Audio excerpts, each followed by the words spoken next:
최상목 권한대행은 왜 마은혁 재판관 헌법재판관 임명에 대해서 이렇게 부정적이고 해보자는 태도죠? 저는 윤석열과 권성동 그 권영세로부터 오더를 받았다라고 이렇게 생각을 합니다. 이게 내가 그 사람들을 위해서 끝까지 해줄 수 있는 하나의 방법이다라는 생각을 하고 있고요. 윤석열의 입을 두려워하고 있다. 그런 생각이 들고요. 두 번째는 저는 최상목이 그 주변의 사람들과 더불어 정치적 꿈이 있다고 생각합니다.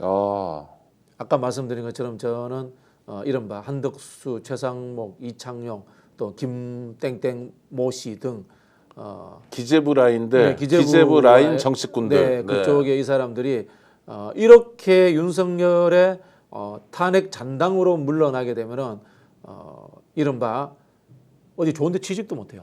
네네네. 그렇지 않습니까? 김현장 가지도 못하고 네. 경제 관련 로펌에 가지도 못하고 대기업에 가지도 못합니다. 그러면은 결국은 이 사람들이 할 수 있는 것은 정치권에 나와서 자신의 명예를 회복해야 되겠다 이런 생각을 할 수밖에 없을 겁니다. 네네. 그럼 어디에 몸담아야 되느냐? 결국 국민의힘인 겁니다.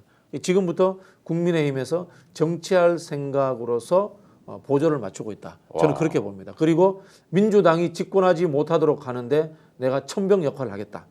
그런 마음을 다진 것 같아요. 그러니까 마은혁 재판관을 나는 끝까지 임명 안 한 김문수처럼 네네. 의지가 경결한 인사다. 그렇죠.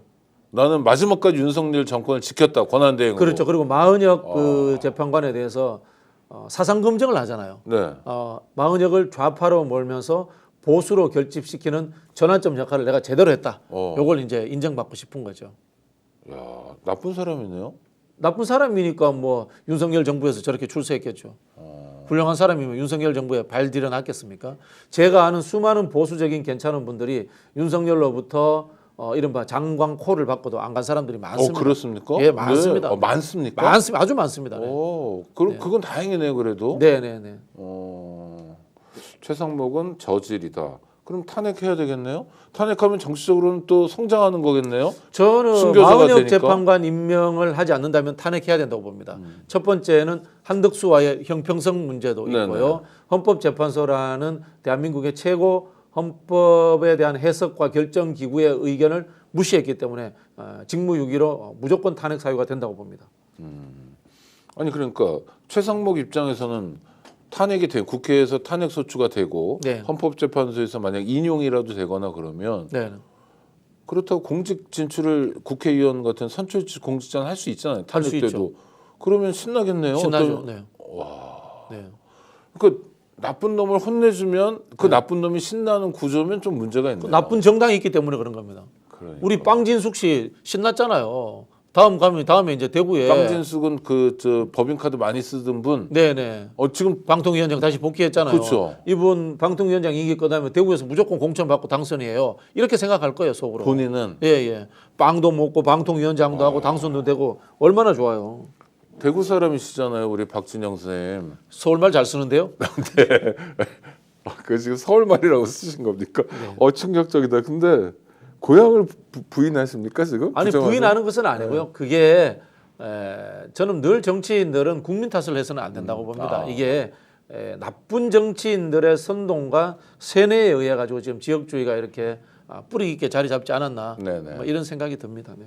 그럼 의식적으로 민주당에서는 네. 대구 경북이나 뭐 부울경 출신들을 네. 좀 뭐랄까 우대하고 그러니까 기회를 많이 드려야 되겠네요. 그러니까 이를테면 그게 이제 옛날에 과거에 이재용 장관 뭐 환경부 장관인가 이런 것도 하고 이재용 장관 아세요? 재용 형님. 네. 그분 부인이 저희 단체 회원이어서 강보양 여사님. 네. 네. 실명 이야기하면 안 되죠. 네. 그 남편을 키운 분이잖아요. 그 추 장관님하고 동기동창일 겁니다. 하여튼 그러니까 내조도 되게 잘하시고 활동적이고 잘하시죠. 네, 하여튼 그래서 드리는 말씀은 훌륭하신 분들이죠. 그게 노무현 대통령의 선택이었잖아요. 네네네. 그러니까 그 텃밭이 안 좋으면 사실 뭐 구청장은 어떻게 했지만 네네. 그 다음에 아무것도 못해 국회의원 못 되고 이런 상황들이 반복되니 네네. 그 인물을 거기서 좀 키워주고 네네. 옛날에 김두관 씨도 군수 한 번 그렇죠. 했는데 노무현 대통령이 행자부 키워준 장관을 시킨 거잖아요 단박에. 그렇게 치면은 노무현 대통령을 키워준 것도 김대중 대통령이죠. 그렇죠. 해수부 장관 시켜주고 그렇죠. 하면서. 네네. 그러니까 네. 그런 걸 좀 해야 되는 거 아닌가? 뭐 당연히 해야죠. 당연히 해야 되고 저는 그뿐만이 아니라 좀 더 크게 네. 이념적 차원에서 산업적 차원에서의 큰 흔들림을 통한 배려가 있어야 된다고 봅니다. 예를 들자면요.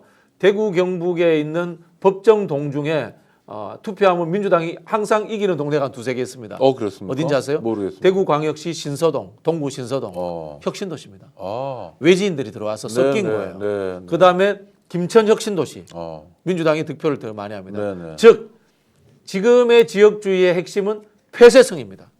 생각이 섞이고 사람이 섞여야지만이 생각이 자유로워지고 통합이 되고 열린 사회가 됩니다.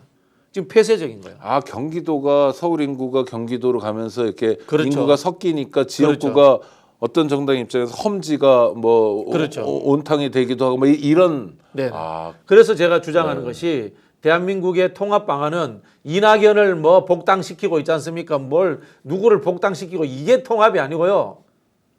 사람과 생각과 일자리를 섞어라.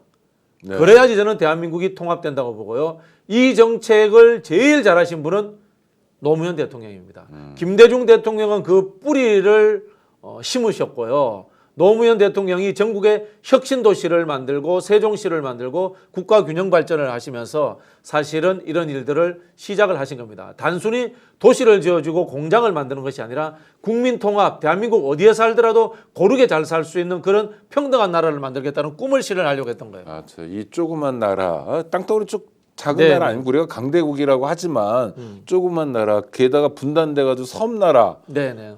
에서 뭐 고향이 어디니 가지고 그걸 가지고 따지고 네. 나는 이 고향이니까 저 당이고 저 고향은 요 당이고 네. 이건 정말 다음 정권에서는 없애야 되겠네요. 제가 그래서 무한 향후에도 나가고요. 네네. 이제 무한박가입니다. 아. 그리고 제주 명예도민입니다. 그러세요? 그리고 광주광역시 투자유치위원을 10년 이상 했습니다. 좋습니다. 네. 네.